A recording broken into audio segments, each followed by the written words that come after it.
تبارک و تعالیٰ کا جتنا شکر ادا کریں اتنا کم ہے۔ فجر کی نماز جماعت کے ساتھ ادا کرنے کی توفیق عطا فرمائی، اور حضور صلی اللہ علیہ وسلم کے فرمان کے مطابق جو فجر کی نماز جماعت سے پڑھتا ہے آدھی رات کا ثواب اس کے نام اعمال میں لکھ دیا جاتا ہے، اور جو پھر درس قرآن سنتا ہے یا سناتا ہے اس کی تو پھر کیا بات ہے، اللہ تبارک و تعالیٰ اس پہ بے پناہ خوش ہوتے ہیں، اور 100 رکعت کا ثواب نوافل کا اس کو ملتا ہے۔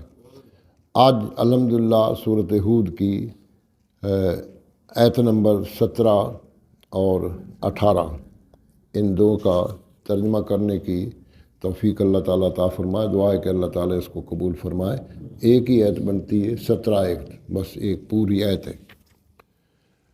تو پچھلے درس قرآن میں یہ بتایا گیا تھا کہ وہ لوگ جو آخرت کی فکر نہیں کرتے اور دنیا کی فکر کرتے ہیں، لیس لہم فی الآخرۃ الا النار، تو ان کا آخرت میں کوئی حصہ نہیں سوائے آگ کے، بس ان کو آگ ملے گی اور ان کا کوئی حصہ نہیں ہے۔ اور اس میں تمام کے تمام لوگوں کا ذکر کیا گیا ہے، جو غیر مسلم بھی ہیں اور مسلمان بھی ہیں، اور مسلمان وہ جن کا عمل اخلاص پہ مبنی نہیں ہوتا، ان کا بھی یہی ہوگا حشر کہ وہ ان کو بھی آگ ملے گی، اور وہ لوگ جو اہل کتاب ہیں، نصارہ ہیں، یہودی ہیں، مشرک ہیں، جو کام ایسے دنیا میں لوگوں کے بھلائی کے لیے کر جاتے ہیں، کسی یتیم کی مدد کرتے ہیں، کوئی یتیم خانے کھولتے ہیں، کوئی سرائے بناتے ہیں، کوئی ہسپتال قائم کرتے ہیں اور بڑے بڑے کام کرتے ہیں، تاریخ کے اندر ان کا نام لکھ دیا جاتا ہے، ہاں جی، ان کا نام تاریخ میں لکھ دیا جاتا ہے، سخی تھے، بہادر تھے، یہ بڑا حکمران تھا، یہ تھا، تمام کی تمام باتیں، اور یہاں تک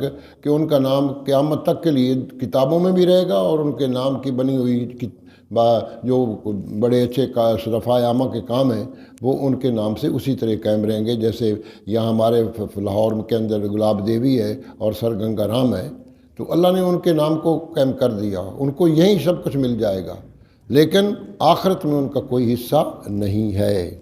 اب اللہ تبارک و تعالیٰ آج کے اس آیت مقدسہ میں ایک بہت بڑا اعلان فرما رہے ہیں، افمن کان علی بینۃ من ربہ ویتلوہ شاہد منہ، اور وہ آدمی کیسے ان کے باقی برابر ہو سکتا ہے؟ اوپر کفار کا ذکر ہو رہا ہے نا، اب یہاں اس بات کا ذکر ہو رہا ہے کہ وہ آدمی جو بینہ سے مراد یا قرآن مجید فرقان حمید ہے۔ مفسرین نے بینہ کے لفظ سے قرآن مجید فرقان حمید مراد لیا ہے، من ربہ، اللہ کی طرف سے یہ ایک دلیل، برہان اور آخری اللہ کا پیغام ملا ہے جو ہر حساب سے مکمل ہے، اکمل ہے، افضل ہے، آسن ہے، اور اس کے اندر پوری دنیا کے لیے رہنمائی موجود ہے۔ وَيَتْلُو شَاهِدٌ مِّنْهُ، اور پھر ان کے جو پیچھے، یہاں تلاوت کے معنوں میں نہیں ہے، جو پیچھے آنے والا اس کے معنوں میں استعمال ہوا ہے، کیونکہ میں بھی جب پڑھ رہا تھا تو میں یہاں تلاوت سمجھی، لیکن جب وہ تفسیر پڑھی یہاں یتلو شاہد، اور اس کے ساتھ ایک شاہد بھی آیا ہے، تو یہاں شاہد سے مراد حضور صلی اللہ علیہ وسلم کا ذات اطہر ہے، قرآن ہے اور حضور کی شان اطہر ہے۔ مفسرین نے اس سے کچھ اور بھی مرادیں لی ہیں، لیکن جس پہ اتفاق ہوا ہے سب مفسرین کا وہ یہی ہے کہ بینہ سے مراد حضور اللہ تبارک و تعالیٰ کا قرآن مجید فرقان حمید ہے، اور شاہد سے مراد حضور صلی اللہ علیہ وسلم کی ذات اطہر مراد ہے۔ تو جو ان پہ ایمان لاتا ہے اور اس کو اللہ تعالیٰ کی طرف سے سچ سمجھتا ہے، اور من قبلی کتاب موسیٰ، اور سے پہلے موسیٰ علیہ السلام پر بھی کتاب نازل ہوئی، اور اس کتاب کی بھی اللہ تعالیٰ نے تعریف کی، امامم و رحمہ، اور وہ کتاب بھی امام بھی تھی اور رحمت بھی تھی۔ تو گویا پچھلی کتابیں بھی امام کا مطلب رہنمائی کرنے والی، اور رحمت کا مطلب ہوتے جو اس پہ عمل کرے گا اللہ تعالیٰ کی رحمت اس کے ساتھ، اس کو اللہ تعالیٰ اپنی رحمت سے بہراور فرمائیں گے۔ تو اس واسطے یعنی اللہ نے اس کتاب کا بھی ذکر کیا، اور حضور صلی اللہ علیہ وسلم کا بھی ذکر فرمایا، اور قرآن مجید کا بھی ذکر فرمایا کہ جو ان پر ایمان لاتا ہے وہ ان کے برابر کیسے ہو سکتا ہے، کیسے برابر ہو سکتا ہے؟ جو ان پہ ایمان لایا ہے، وہ جو ایمان نہیں لائے وہ اور یہ لوگ کیسے برابر ہو سکتے ہیں؟ اور پھر فرمایا یوں میں بھی اس پر ایمان لاتے میں یکفر بہی من الاحزاب، اور کچھ لوگ ایسے بھی، احزاب گروہ کی جمع ہے، حزب کی جمع احزاب، اب اس گروہ سے تمام کے تمام غیر مسلم مراد ہیں، جس میں یہودی بھی شامل ہیں، نصرانی بھی شامل ہیں، بدھ مت والے، جین مت والے، جتنے دنیا میں مذاہب رکھتے ہیں سارے کے سارے اس احزاب کے اندر آتے ہیں۔ احزاب، عذاب نہیں، احزاب یعنی گروہ، جو اس کا انکار کرتا ہے تمام گروہوں میں سے، چاہے وہ کوئی بھی کسی اور مذہب سے اس کا تعلق ہے، سارے کے سارے اس میں شامل ہیں۔ تو جو ان باتوں کا انکار کرتا ہے، قرآن کا انکار کرتا ہے، اور حضور صلی اللہ علیہ وسلم کی ذات اطہر کا انکار کرتا ہے، اور حضور صلی اللہ علیہ وسلم نے یہ اللہ تعالیٰ نے موسیٰ علیہ السلام تورات کا ذکر کر کے فرمایا کہ جو پہلی کتابوں کا بھی انکار کرتا ہے، جو آسمانی کتابیں ہیں ان کا انکار کرتا ہے، اور قرآن مجید کا انکار کرتا ہے، اور ان پیغمبروں کا انکار کرتا ہے جو پہلے گزر چکے، اور حضور صلی اللہ علیہ وسلم کی ذات اطہر پہ کا انکار کرتا ہے۔ اب ان کے میں یکفر بہی من الاحزاب فالنار، وہ سارے کے سارے جو ہیں وہ آگ میں جائیں گے۔ فا کا لفظ جو تاکید کے لیے آیا، النار بھی کہا جا سکتا تھا، احزاب فالنار، موعدہ جس کا وہ آگ جن کا اللہ نے ان سے وعدہ کر رکھا ہے۔ اب ان کو وہ آگ ملے گی، جہنم میں جائیں گے سب کے سب۔ فلا تکو فی مرجۃ منہ، وہ اب اس کے بعد شک میں نہ پڑ جانا۔ یہ اللہ تبارک تعالیٰ ساری پورے قاری جو جتنے قرآن کو پڑھنے والے ہیں، جو سننے والے ہیں، ان کو اللہ تعالیٰ فلا تکو فی مرجۃ منہ، اس میں شک نہیں کرنا۔ جو شک میں پڑ گیا بس وہ گیا۔ لہذا مسلمان کے لیے کسی بات کی سمجھ نہ آئے، حدیث پاک کی سمجھ نہ آئے، قرآن مجید کی آیت کی سمجھ نہ آئے، تو اس شک میں نہ پڑے، یہ کہے کہ مجھے سمجھ نہیں آ رہی ہے، بات پکی۔ یہ آپ کو بتا، اس بات پہ یقین ہونا چاہیے۔ کسی بات کی سمجھ نہیں آ رہی، بعض اوقات میں جب پڑھتا ہوں مجھے صحیح بات ہے، بعض کو پتہ نہیں چلتا کہ اس آیت کا کیا مفہوم ہے، پھر تفاسیر کا سہارا لیتا ہوں، پھر اللہ کے کرم و فضل سے وہ بات جو ہے وہ روشن ہو جاتی ہے۔ اور وہ شک جب پڑ جائے تو شک میں یہ یاد رکھے کہ شک کو یہ سمجھے کہ یہ پکی بات نہیں ہے، مجھے شک پڑا ہے، قرآن مجید سچا ہے، حضور کے فرمان سچا ہے، اس پہ پکا یقین ہونا چاہیے۔ شک پڑتا رہے لیکن شک کو پکا نہ کریں، یہ سمجھے کہ مجھے سمجھ نہیں آ رہی۔ یہ ایک مسلمان کے لیے اتنا کافی ہے۔ اللہ اکبر، فلا تکو فی مرجۃ منہ، یہ اللہ کو کہنے کی اسی لیے ضرورت پیش آئے بھی شک میں نہیں پڑھنا۔ بات کی سمجھ نہیں آ رہی، یہ جی وہ عرش کیسا ہے جی، وہ پانی پر ایسے کیسے ہوگا، وہ پانی کب تھا، پانی تو نیچے ہے۔ آپ کو کیا پتہ؟ جب اللہ تعالیٰ نے یہ تمام زمین آسمان بنائے تو پہلے پانی کو پیدا فرمایا، اللہ کا عرش اس پر موجود تھا۔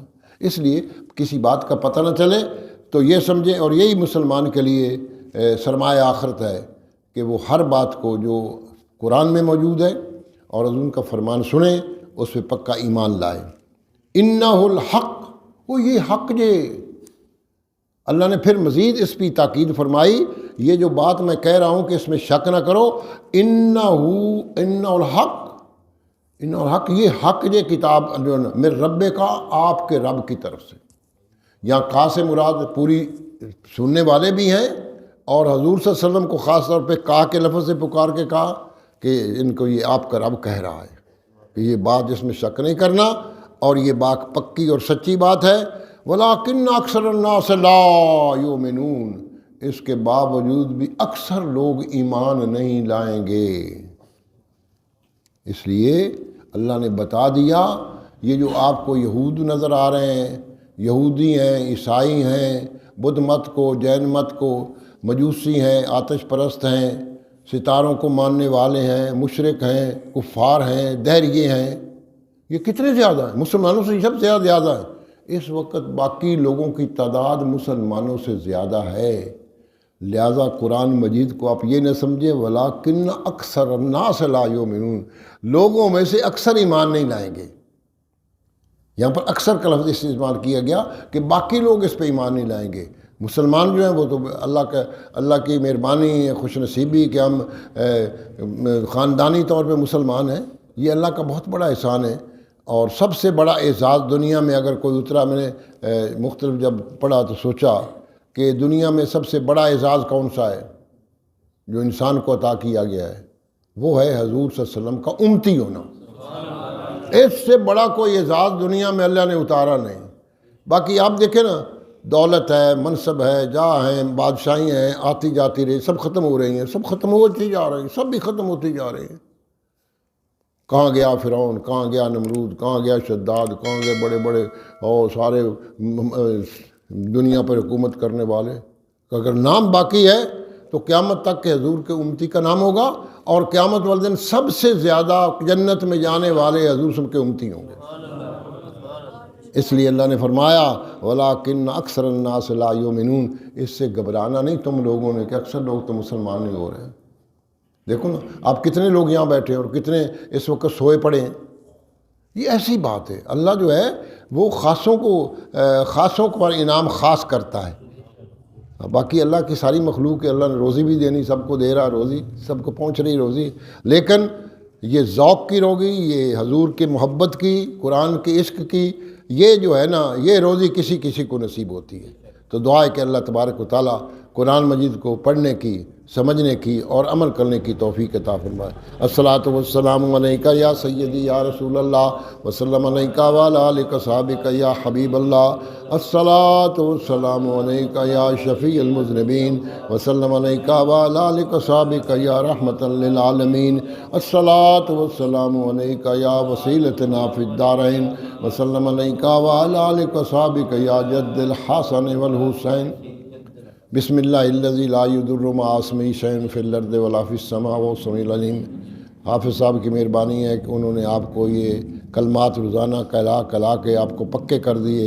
اب جو نمازی روزانہ آتے ہیں ان کو یہ کلمے یاد ہیں، لیکن وہ 4 کلمے جو میں بار بار آپ سے عرض کرتا ہوں کہ 4 بیماریاں آپ کو نہیں لگیں گی، نہ نبینے نہیں ہوگے، نبینا ہونے کے بعد تو جہان ختم ہو جاتا ہے، پاگل نہیں ہوگے، پاگل ہونے کے بعد گھر بار بھی چھوڑ جاتے، پتہ نہیں کہاں پھر رہا ہے بیچارہ، اور جزام کا مرض لگ جائے تو جزام گھر میں بھیج دیتے ہیں، گھر میں نہیں رکھتے، اور فالج ہو جائے تو اچھا خاصا آدمی 4 پہی پہ پڑا ہوا ہے، اس کے ہاتھ موجود ہیں کام نہیں کرتے، پیر موجود ہیں کام نہیں کرتے، زبان موجود ہے گفتگو نہیں کر سکتے، اور بعض وقت ایسا فالج جب برین ہیمریج ہوتا ہے وہ ایسے ہی خاموش ہو جاتا ہے اور خوشی میں دنیا سے چلا جاتا ہے۔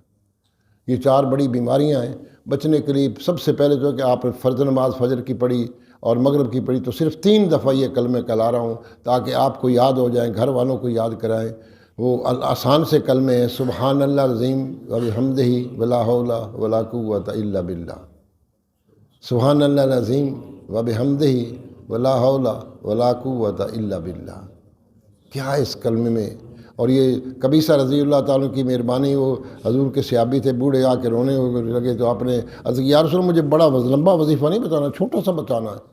آپ نے اسے میں جب پڑھا نا یہ سبحان اللہ عظیم وبحمدہ ولا حول ولا قوۃ الا باللہ، آگے آپ نے علی العظیم نہیں فرمایا، بھئی اللہ میں سب کچھ آ جاتا ہے، اس کی خواہش بھی پوری ہو گئی اور زبان پہ لفظ بھی آسان ہو گئے، وقت بھی کم لگ گیا۔ سبحان اللہ عظیم وبحمدہ ولا حول ولا قوۃ الا باللہ۔ دعا ہے کہ اللہ تبارک و تعالیٰ اس حدیث پاک پر عمل کرنے کی توفیق عطا۔ اللہم صلی اعوذ باللہ السمیع العلیم من الشیطان الرجیم، بسم اللہ الرحمن الرحیم۔ آپ میرے ساتھ پڑھیں گے تاکہ 70,000 فرشتے شام تک آپ کے لیے مغفرت کی دعا کریں گے، اپنے ننین پاک، ان کے ننین پاک پہ زندگیاں قربان ہو جائیں جنہوں نے اتنے چھوٹے چھوٹے عمل بتا کے ہماری زندگی کو سدا بہار بنا دیا، پروقار بنا دیا، خوشگوار بنا دیا۔ اعوذ باللہ السمیع العلیم من الشیطان الرجیم، بسم اللہ الرحمن الرحیم۔ هو اللہ الذی لا الہ الا هو عالم الغیب والشہادہ هو الرحمن الرحیم۔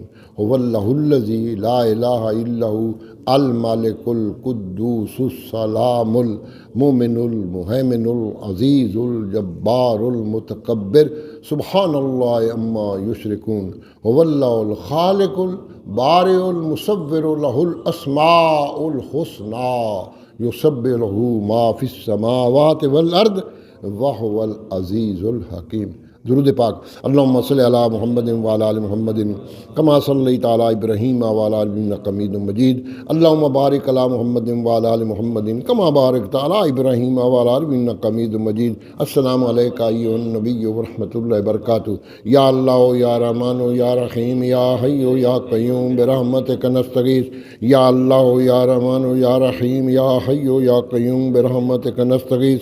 یا اللہ یا رحمان یا رحیم یا حی یا قیوم برحمتک نستغیث۔ اے میرے پیارے اللہ ذوالجلال اللہ، کریم اللہ، رحیم اللہ، حکیم اللہ، شکور اللہ، غفار اللہ، ستار اللہ، رحمان اللہ، رحیم اللہ، جو پڑھا گیا اپنی بارگاہ میں قبول و منظور فرمائیں۔ اپنے محبوب کریم رؤوف الرحیم صلی اللہ علیہ وسلم کے دربار گوہربار میں ہدیتاً پیش کرتے قبول فرمائیں۔ حضور صلی اللہ علیہ وآلہ وسلم کے صدقہ جمیلہ سے انبیاء السلام، صحابہ کرام، صحابیات، اہل بیت، ازواج پاک، اولاد پاک، ان کے والدین کریمین طیبین کو، شہداء بدر، حنین، شہداء کربلا، شہداء اسلام رضی اللہ تعالیٰ اجمعین، علماء کرام، اولیاء اعظام رحمۃ اللہ اجمعین، جتنے لوگ بیٹھے ان کے جتنے متعلقین مختصر دنیا سے جا چکے، خاص طور پہ جن کے والدین، ان کی قبر کے جنت کے باغوں میں سے باغ بنائیں، ٹھنڈا فرمائیں، اور اس کا ثواب حضور صلی اللہ علیہ وسلم کی ساری امت مرحومہ پر میرے مولا پاک ان کو سب کو پہنچا دے۔